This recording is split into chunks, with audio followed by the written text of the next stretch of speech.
Welcome to, and I'm sorry for this episode of Two Who's Review. I'm Alex. Fuck. That's it. That's Fitz, and Hadley is back. Yes, welcome back, Hadley. Special guest. Hello. Underworld, more like Slumberworld, am I right? Yep. Today we are looking at the Fourth Doctor story, Underworld. It falls around about the middle of the Fourth Doctor era. No returning villains. Leela as a companion. It's our first time looking at Leela on the podcast. I'm fairly certain. No, we looked. no? She was in Horror of Fang Rock. She was in Horror of Fang Rock. That's right. Yeah, I knew I recognized her from somewhere, and not just from being on the show. I knew I'd seen her before. Yeah. And look, get used to this energy. For this podcast episode, and if not, expect us to get either more lethargic or more enraged as we go along. And would the person who is responsible for us having to review this today please acknowledge themselves now? I don't know what you're talking Hey, about. it's me, No. Hadley. I really wanted to watch this episode. Well, in a weird favorite. way. In a weird way, you're both at fault here, and we sort of touched on this a little bit. Last time we had you on the podcast, Hadley, we looked at the Two Doctors, which is an astoundingly bad episode. But it's an episode that you enjoyed, and I think after we finished that recording session, we said, we promise we'll give you a better classic era episode to review next time. And you said something to the effect of, no, I only want to watch the bad ones. And clearly Fitz didn't get the memo about you clearly meaning that as bad in a fun way, because instead you've given us what I think is the most boring hour and a half of Doctor Who that has ever been spawned. This a mess of an episode with concepts flying around willy-nilly and a quasi-science not stacking up, and Leela being a real non-entity, and so many other plot threads popping up once only to disappear completely. This and not even an interesting villain either. Like we talked in the last episode of the podcast about the Runaway Bride and the Rachnos being this really massive over the top villain, but the villains in this completely the opposite end of the spectrum. Almost nothing interesting about them at all. I would say that with not all, but quite a number of performances even. We'll get into this, but anyway, yeah, I'll give a little intro to this if I may. So this story sucks. I will say it's not as bad as I was expecting. And I actually, for a couple of reasons which I'll get into at the moment, this is, before we discuss it in depth, I have to compare it to Destiny of the Daleks. I do hate Destiny more, and there are two specific reasons for that. The first being that I think Destiny has a level of pretentiousness that really, really annoys me. Because even though Destiny of the Daleks, it wasn't aspiring to be anything particularly lofty or, epic or weighty or anything like that, but I got the impression it was trying to be something it wasn't. It was trying to deal with themes that were just beyond its grasp. And, when you factor in the, the slave characters with the back and forth between the Doctor and Davros, and a couple of other things, it has that pretentiousness that just, anytime I see it in, not just in Doctor Who, but in media generally, it just drives me up the wall. So there's that. The second thing, and this is a related point, Underworld, for all its faults, is not taking an established series of characters and concepts from the show that are incredibly important to it and pissing all over it. No. This is, it's not an entirely original story because it's partly based on, the legend of Jason and the Argonauts, but it's not, shitting on Doctor Who history in the same way that Destiny of the Daleks is. So, for those reasons alone, I find Destiny of the Daleks more frustrating. That being said, this is still pretty fucking bad. I've watched this twice in the last 4 days. Oh, why would you do that to yourself? Well, here's the thing. There was a part of me that wanted to watch it a third time, simply because I couldn't quite understand all the narrative threads in it. But by the time I got to the end of the second viewing, I'm like, not only is this much worse than the first time I watched it, it's so boring, it's so stupid. I can't do this to myself. I respect myself more than this. I'm not going to put myself through this nonsense again. I wish I had your free time, Fitz. Anyway, yeah, so this story sucked. Yeah, well, it's that debate, isn't it, about what is a worse emotion for a piece of media to bring out in you, anger or apathy? Because there's the argument that if something angers you, then it's stirring something. It's stirring something, you know. Mm-hmm. But that thing is bad, but it's something, and I think that's the debate. Because I agree, there are Doctor Who stories that I despise more than I despise this episode. An easy Boomtown will be my punching bag until the Rebel Flesh comes along. And even the Two Doctors, for as wacky as it is, the fact that it does take so many liberties with the show that we know and you know, bastardize them to the extent that it did made me very angry. But I cannot deny that there was some kind of entertainment that I got out of it. That being said, I am not the kind of person that finds ironic enjoyment from bad entertainment when I'm A, by myself, and B, analyzing it for a web series. Yeah, sure. And I think, like, if I am only confident with, or rather happy to, intentionally watch something that I know is bad, and that bad specifically, if I'm with a group of friends that we can shit talk it with the entire time. I have watched The Room once in my life, and it was by myself at 11 a.m. on New Year's Eve, 2018, I think, and it was the most miserable day of my life. Well, you know what I did for Christmas Day? I watched the Cool Cat sequel with my brother and my mom and my partner, and I had the best goddamn time. Well, yeah, exactly. That's the difference, right? You were doing that as a group, and if I was forced to watch that movie on my own, I would want to shoot myself. Look, Oh, it was a miserable movie. I can enjoy things ironically, not just in a haha, this is so bad, God, this is so cringy, you know, there are a whole bunch of layers to ironic enjoyment that I get from a lot of media. Because there's a lot of horror movies, for example, that I like that are competently made, and well, actually, I think they're brilliantly made, but they've still got major flaws in them, but I can still sort of appreciate those flaws. That's a whole other topic, but the point is, I can enjoy sort of ironic enjoyment like that. I will say this, and this gets back to your point, Cuff, about the sort of boring versus infuriating element of it all. I'm reminded of I hope I'm getting this quote right from Frank Capra. He's the guy who directed It's a Wonderful Life and Mr. Deeds Goes to Washington. Yeah. Mr. Smith Goes to Washington, excuse me. Anyway, but he said, in filmmaking, there are no rules, only sins, and the cardinal sin is dullness. Now, I understand that argument, and I quite respect it, but for me personally, I actually don't agree. I think outrage is more frustrating, because for me, and we're going to return to this when we get into the Moffat era, but for me, I can at least rationalize something boring because for me, I watch it and I think, okay, this is just bad. Whoever's made this doesn't care a lot about what they're doing, or at least as far as I can tell. There's nothing particularly interesting. This is just bad. All right, you know, easy, simple, write that off.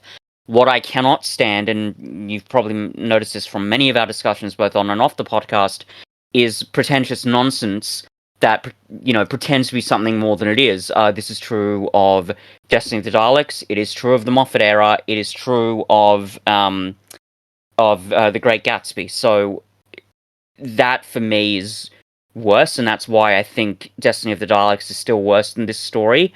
That being said, yeah, this is still dumb and boring as shit. Yeah. Well, and this is everyone's going to have a different place in that line, right? Yeah, sure. For example, when we did the Two Doctors, that was the last definitely bad story that we looked at on this podcast. We both gave it a 2, and Hadley gave it a 6. Now, this is a classic Who story.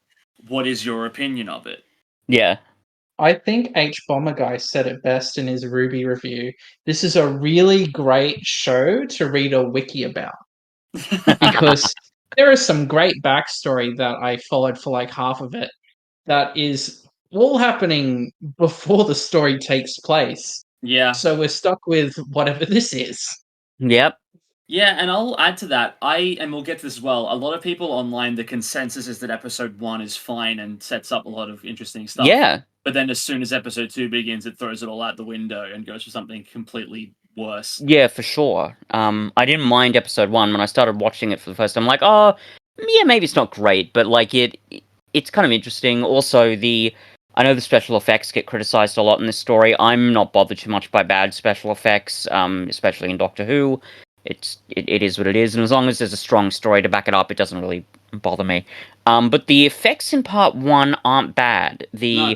In particular, the ship traveling through space. I mean, you can definitely see the Star Wars and 2001 influence there, but that works pretty well. And the last shot of episode 1, where the rocks are sort of clinging to the hull because of the gravity, that was pretty good, especially for a late 70s BBC budget. I'm like, I was very impressed by quite a lot of this, actually. Yeah, and then it just kind of all goes down the drain, not just in terms of special effects, but narrative-wise in part 2. We'll get to this when we do our timescales thing, but I think in general the special effects hold up as long as it's not reusing the same photos on a green screen over and over. They're not just gone to a cave somewhere. They could have, like, they did Earthshock. They made caves for that episode.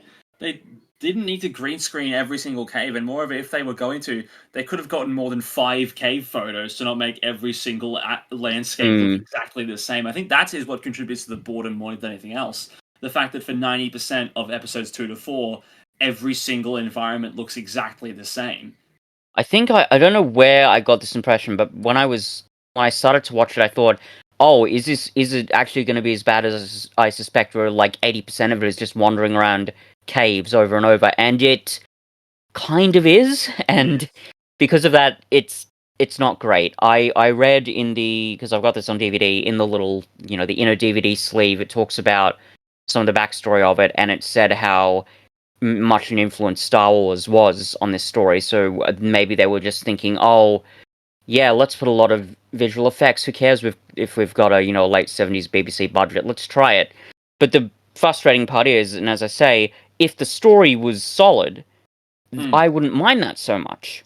But the story's not. It's all over the place. A lot of it doesn't make sense. Scientific concepts, as you said, Cuff, kind of are ridiculous and dumb. Characterization and character arcs, especially for the ensemble cast, basically non-existent. And by the way, you say, can I apologize for subjecting you to this? First off, yes, I'm sorry for subjecting you, Hadley, and the audience to this nonsense.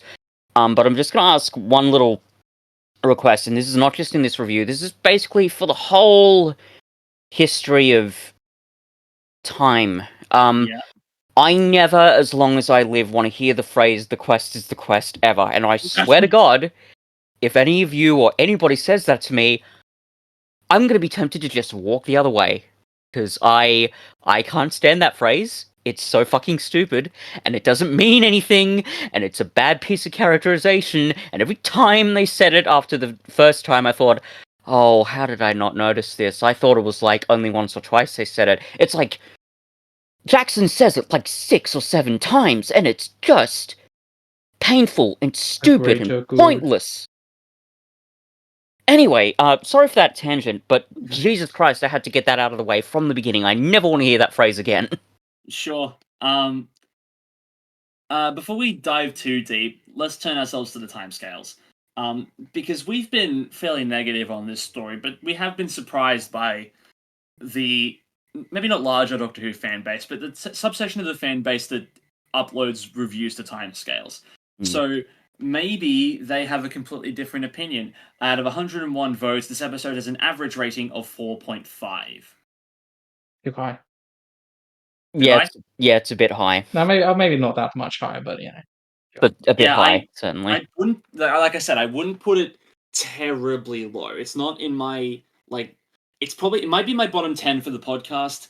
It might not crack the bottom 5, but I mean, it's close. Like, it's certainly not Boomtown levels for me, because I think I agree with Fitz. I think if an episode outrages me, it means that it has a certain sense offended my viewing sensibilities. Yeah. And I think for me that is worse than giving me something that I have to labor through in the moment, but then through no fault of my own, never have to think about again. Yeah, like these stories don't live in your head rent free. No. And I think that's the big thing. Like, when I was sorry to keep bringing this up, but when I was being driven home by my brother after we watched The Great Gatsby, the rage had started to form, and I thought, fuck it, this is going to be in my head rent free for years to come. But this story isn't quite like that. It's bad, it sucks, but it's not make me want to tear my own hair out levels of frustration. So, yeah, and again, your mileage may vary. If you think that apathy is worse from media than anger, then I completely understand. That is an opinion that I can absolutely see why. But personally, for me, that's just where I land. This story has a 4.3 for plot. That's definitely too high. Yeah, the plot is... It's something. There's stuff Lore happening. is strong. Lore is very strong. I'll agree with that, yeah. Yeah. This plot itself, though... Yeah, it's something else.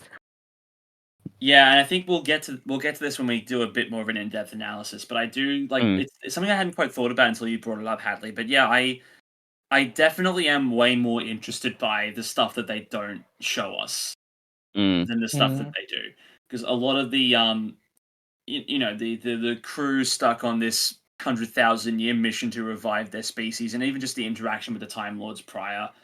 A lot of this stuff is definitely way more interesting than we have to run around these cave systems to free the survivors of the minions who lived on after their ship crashed or formed this planet around us. I think that's definitely nowhere near as interesting as what came before it. Yeah. This episode has a 5 for acting. I mean, I think last week I mentioned that no one was terrible, but no one was exceptional, and I think that window is even more narrow in this episode. But I don't think it's anyone's fault. I just think that no one was given any good material to work with. Yeah, the writing no one was could shine. Real, yeah. I'll say this: I didn't like Jackson's performance, the guy who played him, and I think that got more frustrating on the second viewing. I'm like, there's just something about him. His mannerisms were too flat. They were also a bit inconsistent. Sure, I got what he was going for in the sense of that weary captain, 100,000 years old. Yeah, but he felt like he felt like he wasn't taking it seriously enough. If that was the case, oh yeah, yeah, it just doesn't Herrick is good fun. Like, he's over the top and nutty, and that's in the grand tradition of Doctor Who performances. It would have been nice if he had, a decent character arc, which he didn't. But the performances, they are about as good as you'd expect, given the writing is as poor as it is, I think. Yeah, what do you think, Hadley? Yeah. Look, man, I don't know. It was all the same to me. Really. Yeah, I mean, that's very fair. Yeah, fair enough. If nothing stands out, I mean, you're doing something right. It's nothing particularly right, but if you're not angering me, then I don't care. Sure. Also, really quick, you might be interested to know this is on the timescales, the single lowest rated Fourth Doctor story.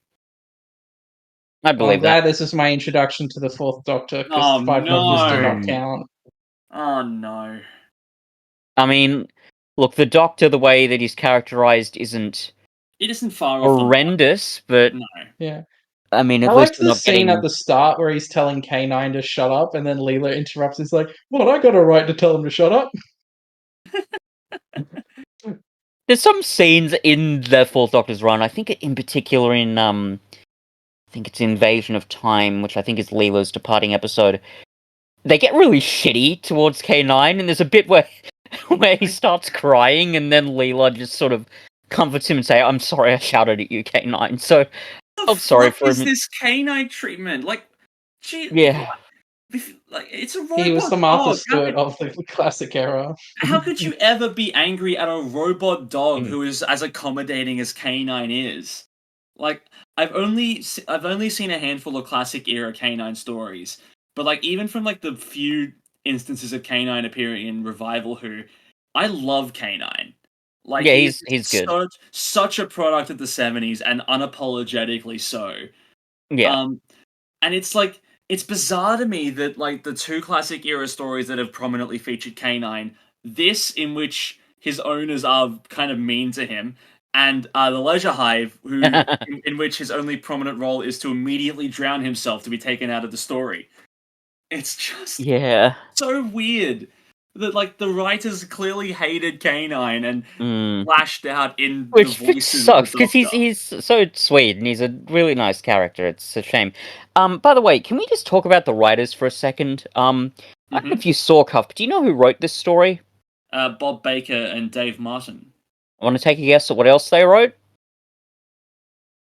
Is it something we've already looked at for the podcast? Yep. Something good or something bad? Good. Oh, not Genesis. No. Okay. No. They wrote the Three Doctors. What? Oh, how far the mighty fall. It's not great. No. But we had a similar problem with I think it was Robert Holmes who did the Two Doctors. That's true. Yeah. I guess every classic era Doctor Who writer, and we'll see if this holds true for Revival Who as well. But anyone who writes Doctor Who long enough will eventually run out of ideas and just churn out whatever they need to. Still, you either die a hero or live long enough to see yourself become a villain. yeah. I mean, that's very true. This is a stat I definitely disagree with. 3.4 for effects. Like I said, I think for the most part they're pretty solid for the time. It's just the overuse of green screen and the misuse of it that is something that really stands out to me. But a lot of the practical stuff that they do with the minis and the spaceship and the meteors and a lot of that stuff is genuinely quite good for the time. Mm. There's a shot where they leave the green screen in on the ship. They don't even key it out. Yeah, that's true.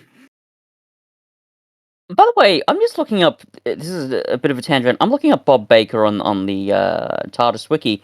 Huh? You say that K9 gets the short end of the stick, so to speak, but apparently Bob Baker co-created K9, so that's something.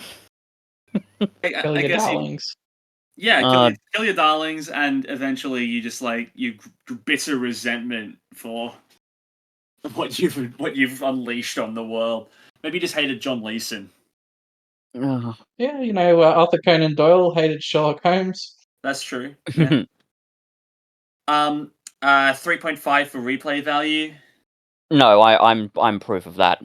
I think it needs to be lower. Yeah, a little bit. I think this got. I'm surprised how not worse it got on a second viewing, but it definitely did get worse. Sure.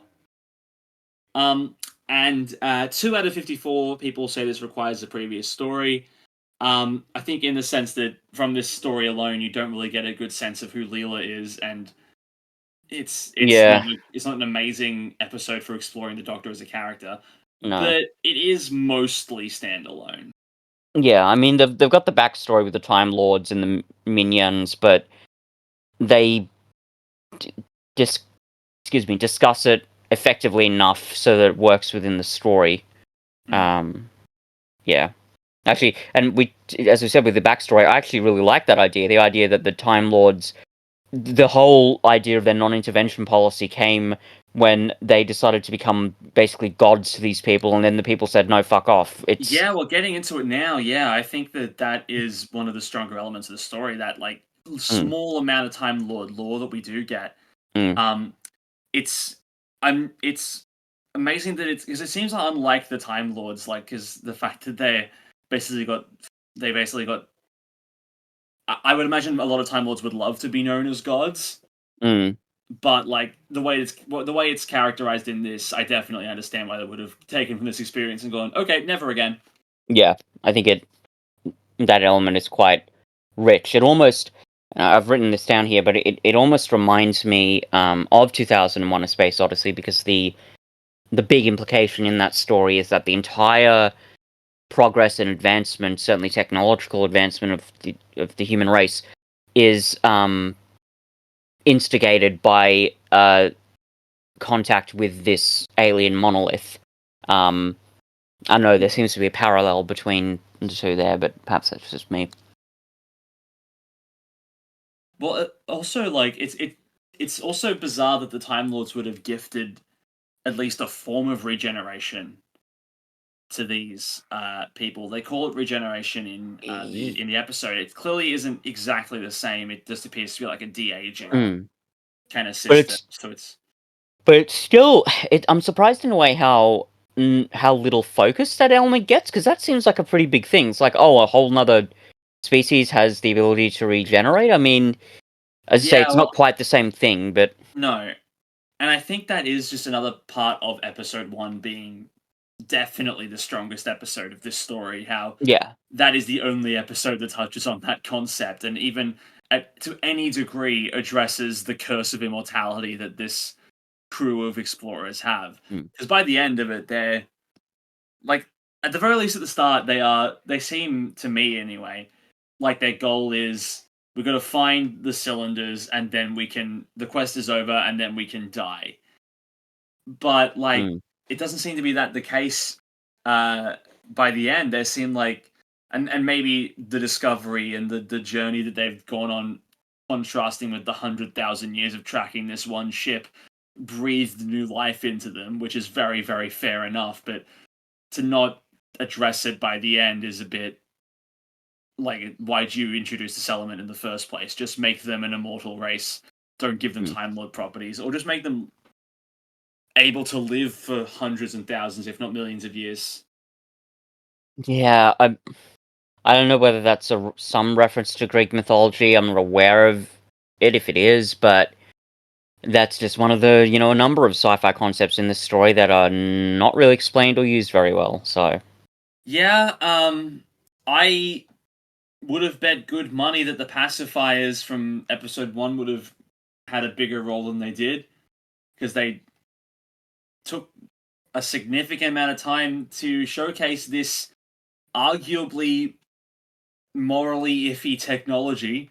Yeah, you kind of forget, like, that it's a thing, because it's never really, looked at again after it's established. Yeah, that... I wonder how many we're going to add to the list of sci-fi concepts that are never explained or explored properly in this story. Probably a lot. Probably. I do find it interesting. I'm not sure how intentional this was, but this episode and last week's episode are linked by spaceships forming the core of a planet. It was not intentional at all. It's just one of those little coinky dinks. Funny. Just like Love and Monsters and the fucking pillar faces at the end of the 5 Doctors. Yep. Yeah. Yeesh. Let's not bring that up again.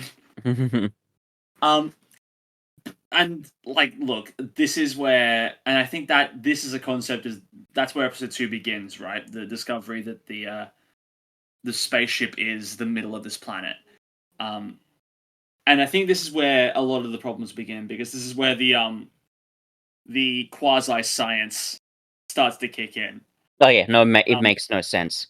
Well, putting that aside for 1 second, one of the first things that happens in episode 2 is they approach a full planet at Mach 12, and they're completely fine. Like, even hitting the water at that speed would completely wreck that ship.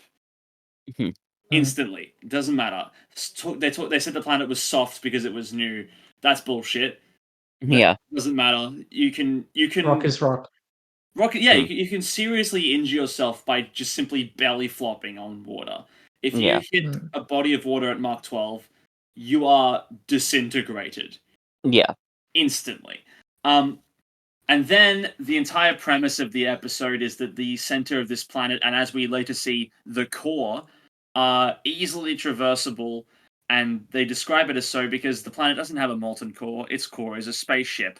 Now, I don't know how Baker and Martin think planets work, but literally, that they would still be boiling hot and easily inaccessible by life forms because of all the pressure and density, and also all the matter that's above them, or the planet that is above them would be creating insane amounts of heat. I don't pretend to be a scientist, but I know this much. The entire premise of this episode is faulty at best. Yeah, I mean, I think... And, like, the ship does not have nearly enough mass to form a planet. Yeah. No gravitational force could support that. Yeah. No. I mean, as you say, Cuff, like... Theoretically, if the ship did have that mass, it would collapse in on itself. I think, science is certainly, I assume, none of our area of expertise, but, like, to the point where Sorry? I did physics in year 11 and 12. Yeah, I did biology and chemistry, but I'm not an authority. Yeah, I mean, like, if we're the point is, like, if we're defeating this logic with high school knowledge of science, then what's going on here? This doesn't make any sense. This also isn't even like a an invasion of the dinosaurs thing, where it's like the science wasn't there yet, Like, these are concepts that would have been firmly established by 1978 and would have been easily researchable. Yeah, and like, it's totally influenced by Einstein's theory of special relativity. That's why they have that civilization by the time they get there. I mean, an invasion of the dinosaurs, given what it had to work with, did way better than this. It's so dumb. It doesn't make any sense. I think I've written in one of my notes here, even aside from all the things you've said about the pressure and the heat, one of the things I've written down is, how the hell is there a breathable atmosphere down there? Well, yeah, that's also true. How does, like, is there an atmosphere outside? And don't they have a way to determine how breathable the atmosphere is? Why did they just get out of the ship and go into this unknown planet with an unknown sort of atmosphere? Like, how does it just happens to be breathable, which even then, as you say, is probably not even one of the key issues. Like, nothing here makes sense. Yeah, and I want to nip this in the bud as well, because I think there's a difference between talking about this kind of science and talking about the science of something like Huon particles from last week, or about time travel, or about the concept of alien life. Like, there are certain leaps in logic you have to make for a sci-fi property if you're going to enjoy it to its fullest. Like, faster than light travel is a big one. Which is theoretically impossible. But in sci-fi, you're like, okay, the ships have that technology, whatever. But these are basic science building blocks that are being betrayed in our own universe and in universe. I think that's the main difference. Like, there's a difference between I am switching off that part of my brain that says spaceships can't travel faster than light because clearly these guys have better technology than we do. Yeah. And there's also saying I'm switching my brain off as to how gravitational mass works. Well, like, those two very different concepts. And, like, you can make up a particle like the Huon particles. You could just say there's a very random, like, assortment of spins on the quarks that have these special properties. You'd be like, whatever. Yeah. Well, it would have been relatively easy to really work on this world building to make it work. Like, if you wanted to say, oh, actually, there is a secret civilization down here, and they've been using, atmosphere generators and pressure moderators to make it livable. But there was just nowhere near enough effort to make any of that work. I mean, going back to your point, Cuff, like, with science fiction, it's all about that balance between science and the fiction. And depending on what story you're looking at, that balance, can vary. But you still have to get that balance right relative to the type of story you're telling. And I realize that, with Doctor Who, it can get pretty wacky. But even from its beginnings, the whole point of it was meant to be scientifically accurate. This is why I think they actually brought in scientific advisors. So the idea that they're not even getting those parts right doesn't make sense. Yeah. I mean, even with RTD nowadays, when he says, oh, I'm going to bring in more fantasy elements, we've already seen in the Church on Ruby Road, he's still getting that balance right. Yeah, it is, having a flying goblin ship in the sky is a bit wacky and fantastical, and yes, the fact that it just dissolves doesn't make a lot of sense, but at least he's trying to ground it in scientific rationality with the use of the, not technology and the coincidence and whatnot. So here, there's not even close to that level of effort, so none of it makes sense. It almost completely ruins the illusion of the story, and because of that, it makes the bulk of the story feel pointless. And that's not even the only issue I have with it. But anyway, we'll but continue. Also the other thing is also like I could put a lot of this stuff to one side if it was in service of something bigger or better. You know, like it's like with a lot of dodgy CGI where it's like I can if it looks fake, I'm fine with that as long as it looks good or it looks interesting. Yeah, that's probably the better analogy I can make. And what is this in service of? Like, why are we creating a subterranean civilization that can't make sense?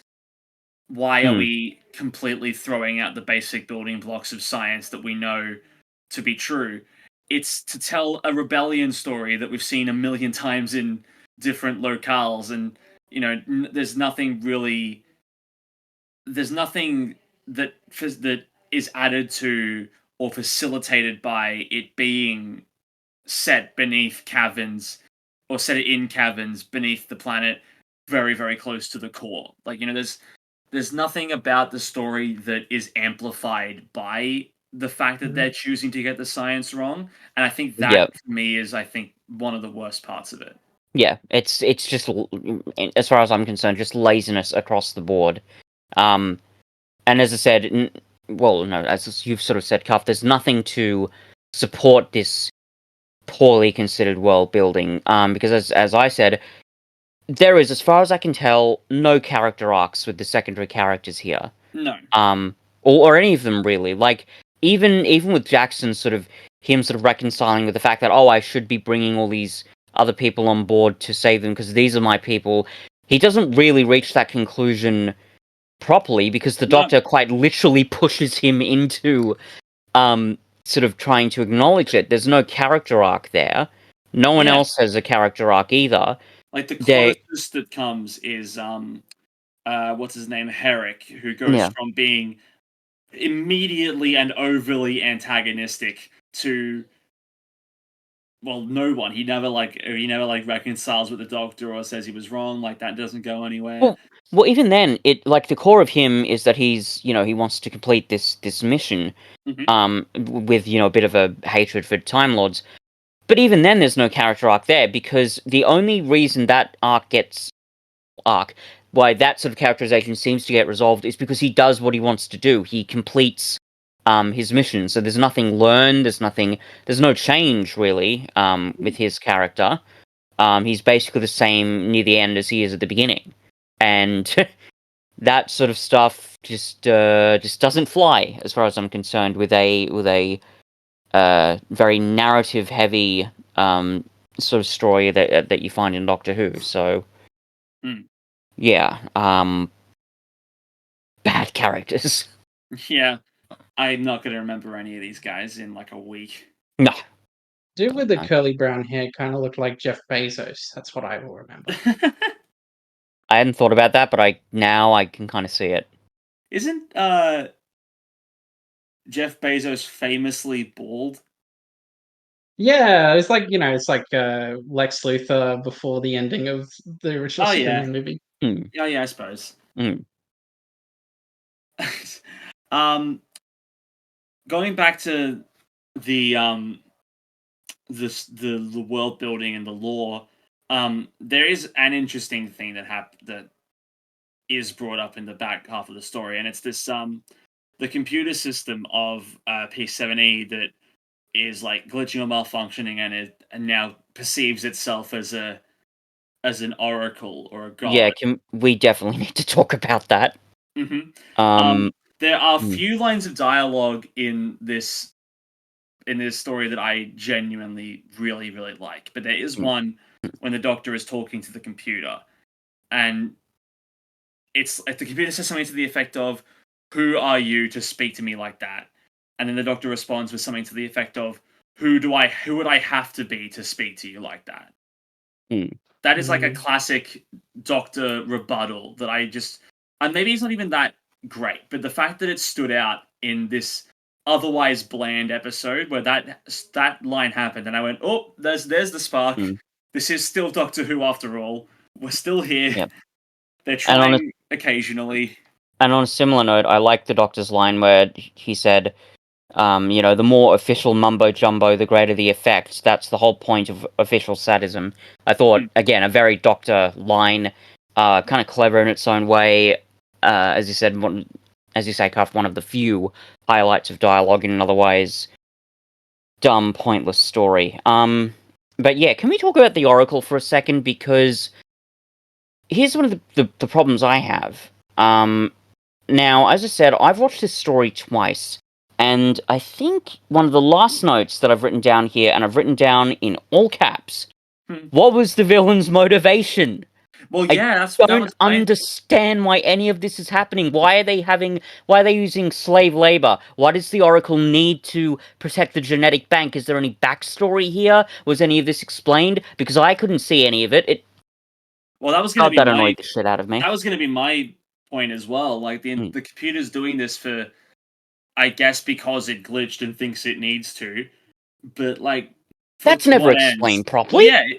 Well, if it was in order to, there's clearly some form of genetic superiority that the Seers have over the Trogs or whatever they're called. And if that had led to we need to create or harvest enough fuel using the slaves in order to get the ship working again so we can leave, but we're not going to take them with us because they're beneath us. That would have been one thing. That would have been like a motivation for any of this stuff happening. But as far as I can see, they're just subjugating the Minions because. Yeah. There's no explanation. And I remember, especially on the second viewing, I'm sitting there, I'm thinking, oh, okay, the explanation is going to come now. It's going to come now. It's going to happen soon. Never happens properly. And I actually went back and I looked at the TARDIS wiki and I read the description for episode 4 to see if that could clue me in. It didn't. The only description of the motivation it had was that it says something like the Doctor figures out that the Oracle has delusions of grandeur. That doesn't explain anything. No. Again, it's just this lack of thought in the world building and characterization and plot and basically everything that makes this story. I mean, it's not the worst Doctor Who story I've ever seen, but it's pretty bad. You gotta love the way that they describe gravity working at the core of a planet as just like. You mean Mavity? Yeah, you mean Mavity? Yeah. The way they describe it, like at the core, functioning like zero gravity, and not the way it absolutely would work, as in like instead of no gravity, it's like all gravity coming at you from all sides all at once, which would absolutely be what happens in that kind of situation. Yeah. It's just a magical force that you can move with your hands. Just push.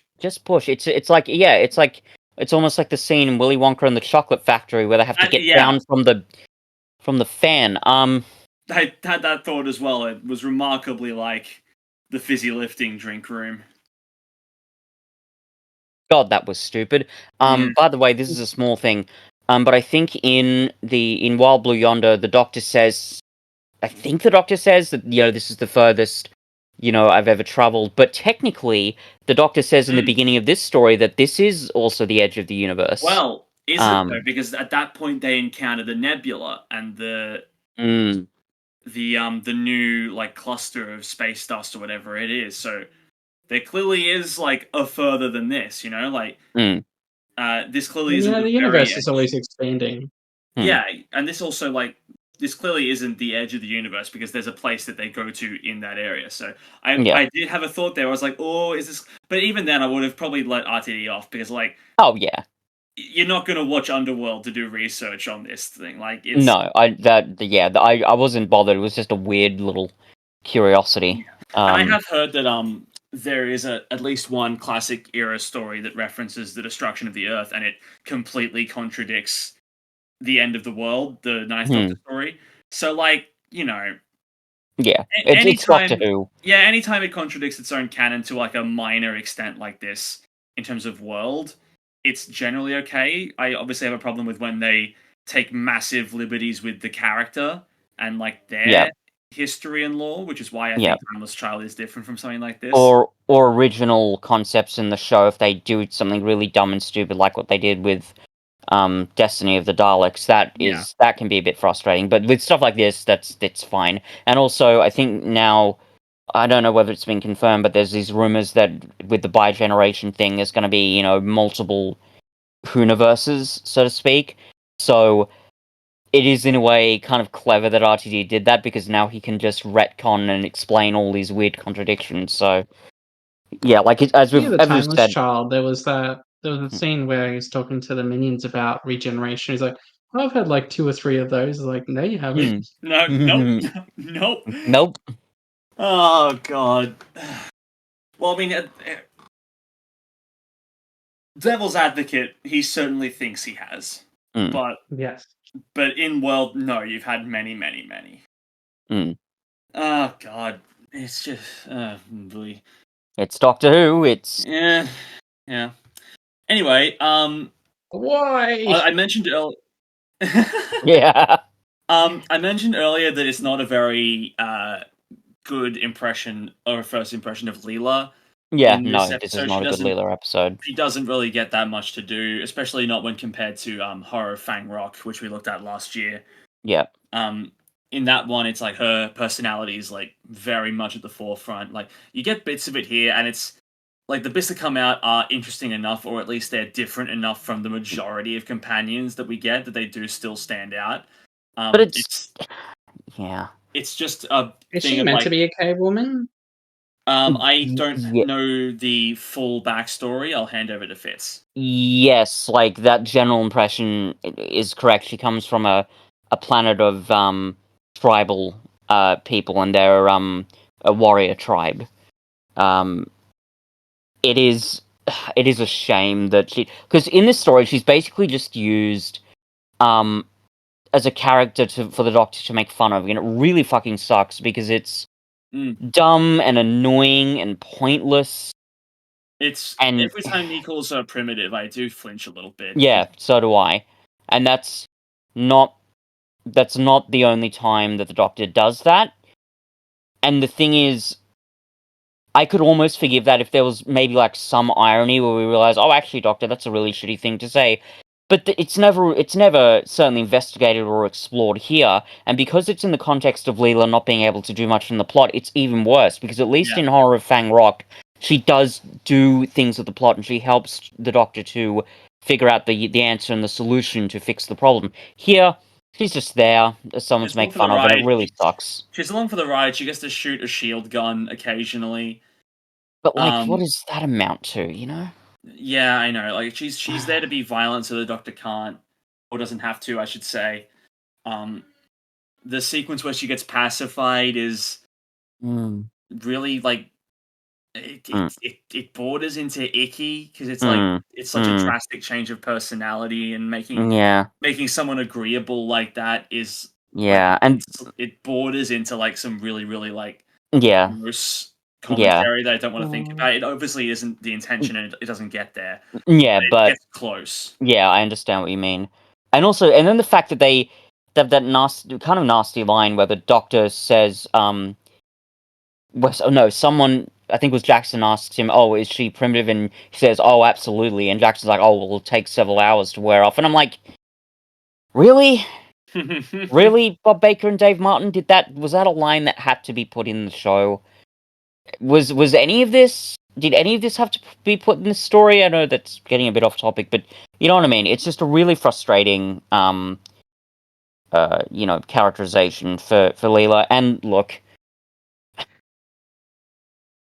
I was wondering what I was going to mention this. There's a YouTube essay by, a YouTube channel called, Verily Bitchy, that I'm very fond of, called Doctor Who versus Women, and, I'd recommend you, Cuff, and everybody listening to this podcast to go watch it, because it examines all of the issues, both, I think, in the show and also with the fan base, like the accusations that there is some sort of sexism in the show.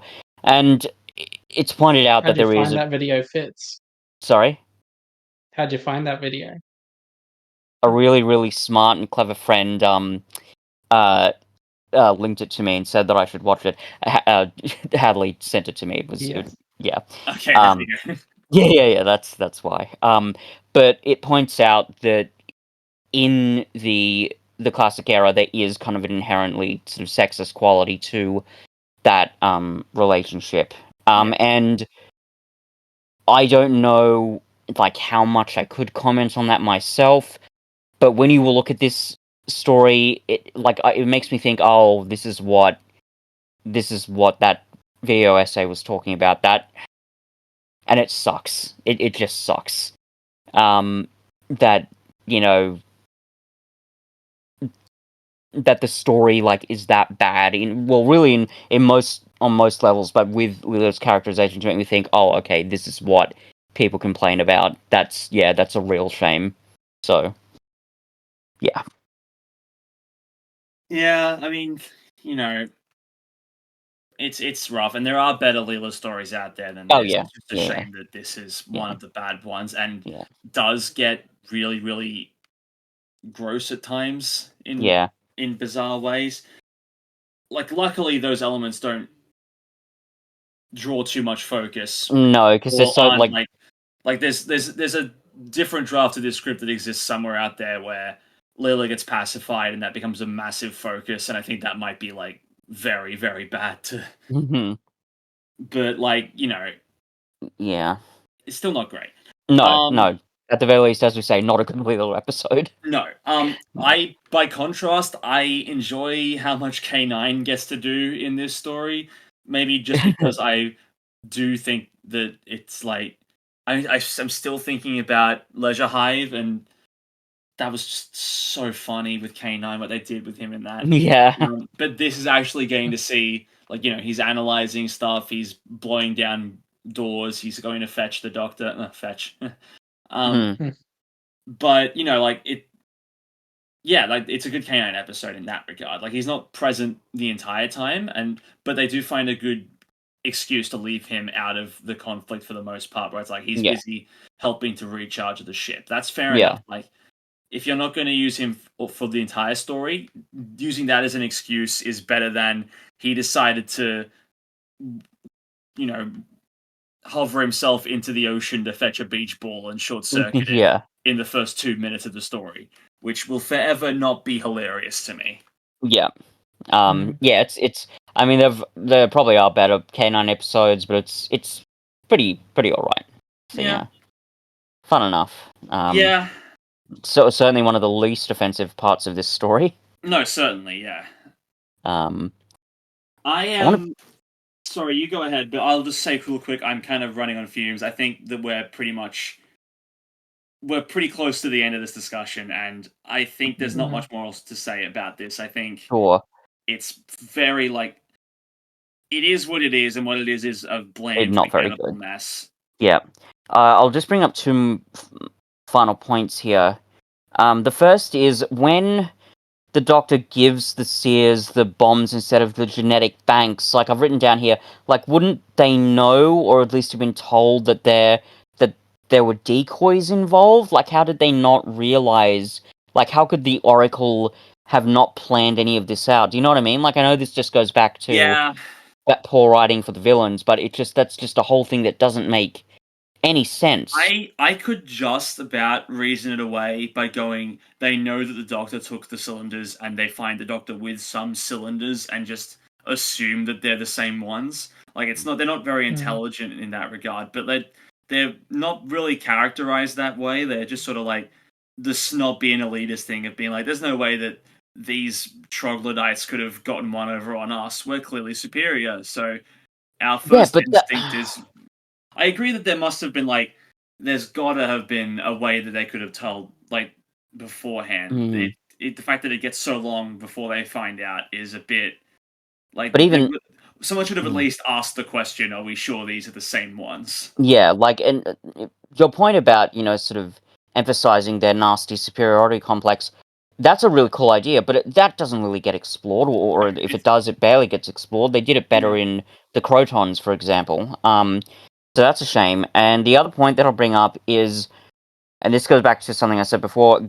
Jesus Christ, the characterizations are bad in this story. Basically, no character arcs, and so the characters are so forgettable. I've written down here that basically, not only do I have a hard time remembering the names of some of the protagonists, I don't think I remember the names of any of the antagonists apart from the Oracle. And even worse, I kept forgetting that the slave characters were called Trogs, and that the Oracle's servants were called Seers. But that just speaks to how uninteresting, how bland, and how, unmemorable these characters are, that I can't even remember, oh, this is this group and this is that group. It's just... It's bad. It's also got to love the way evolution works, right? Like, over 100,000 years, they go from looking relatively humanoid to golden with 3 massive red eyes, and that doesn't work. They look like minions. Well, yeah, but also like, well, actually, they really do. But also, like, everything Minions or minions? Minions, that's true. Yeah. Yeah. Anyway, also, everything that I've heard about evolution, and specifically subterranean evolution, like, it's dark down there, so their eyes get smaller. And maybe the artificial light from the spaceship is offsetting that, but the fact that they've got massive red eyes, it's just not a very interesting or like well thought out design. It just seems like this alien design, more than anything, seems like something that was just thrown together for the sake of an alien design. Oh, that's undoubtedly what it was. I mean, I assumed it was something like maybe the Oracle designed like mechanical helmets for them to wear, but again, that's never really explained at all. But I think you hit the nail on the head there, Cuff, in that this was just the design they went with. It's like, what wacky prop can we find in the back of the BBC shed? Oh, weird helmets, and I think they're even using primitive, maybe not CG, but like some visual effects trickery to make the eyes look red. I'm not sure what that is, but I don't think that came with the costumes.